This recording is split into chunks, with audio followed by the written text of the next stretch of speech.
السلام علیکم ناظرین، ہم آپ کا تعارف ایک بزرگ فلسفی عالم دین ابن الخیر سید اللہ بخش تسنیم صاحب سے کرواتے ہیں اور ان سے چند ایک سوال پوچھتے ہیں، اور وہ دیہات کے رہنے والے جہاں کوئی علم کا ماحول بھی نہیں ہے ہمیں اتنے اچھے علمی سوال بتاتے ہیں، تو ناظرین آپ بھی مستفید ہوں گے۔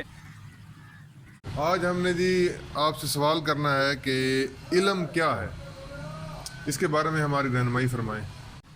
جناب، ہم جس چیز کو دیکھتے ہیں، اس کا مشاہدہ کرتے ہیں یا اس پر کوئی تجربہ کرتے ہیں یا جو کسی چیز کے متعلق محسوس کرتے ہیں، اس تجربہ اور مشاہدہ کے مطابق جو صحیح نتیجہ نکلتا ہے ہم اسے علم کہتے ہیں، وہ علم ہے۔ اور علم کی قسمیں 3 قسمیں ہیں۔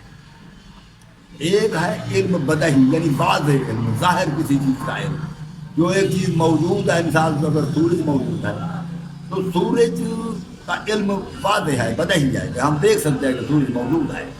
اس پر ہمیں دلیل کی ضرورت نہیں کہ ہم کوئی شخص ہمیں کہے کہ اس پر دلیل پیش کر کے سورج موجود ہے، دلیل کی ضرورت نہیں، کیونکہ سورج اپنی ذات پر آپ دلیل ہے۔ دوسرا علم جو قسم ہے اسے علم منقولی کہتے ہیں، یعنی نقل شدہ علم۔ علم پہلے تحریر ہوتا ہے کتابوں میں، جیسے کہ قرآن مجید کا علم ہے، یہ منقول ہے، اور جیسا کہ دوسری آسمانی کتابیں تورات، انجیل، زبور، اس کا علم یہ منقول علم ہے۔ اور یا کہ سائنس کی کتابیں جو پہلے لوگوں نے، یا ڈاکٹری کی کتابیں جو پہلے لوگوں نے تجربات کر کے لکھی ہیں، اس کے علم کو منقولی علم کہا جاتا ہے۔ اور جو معتبر منقول، جس پر اعتبار ہو کہ یہ صحیح لکھا گیا ہے، اس سے علم حاصل کرنا، وہ منقولی علم کہلاتا ہے۔ تیسرا علم وہ ہے جسے نظری بولتے ہیں۔ نظری کا مقصد یہ ہے کہ نہ وہ ہمیں کسی سے کہیں سے نقل شدہ علم ملتا ہے، تاریخ سے نہیں ملتا، اور نہ وہ بدیہات، یعنی واضح طور پر سامنے بھی وہ چیز موجود نہیں ہوتی، بلکہ ہم اس کو عقل سے سوچ کر معلوم کرتے ہیں، اسے علم نظری کہا جاتا ہے۔ آپ نے کیا سوال کیا کہ علم نظری کیا چیز ہے، یہی بات پوچھتے ہیں نا۔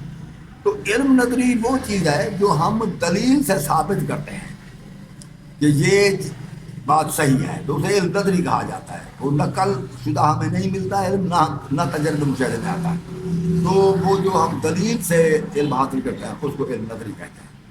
تو علم کی یہ 3 قسمیں ہیں: علم بدہی، علم منقولی اور علم نظری۔ تو یہ علم کی وضاحت ہوئی۔ مزید اس میں کچھ وضاحت آپ پوچھنا چاہتے ہیں تو پوچھیں۔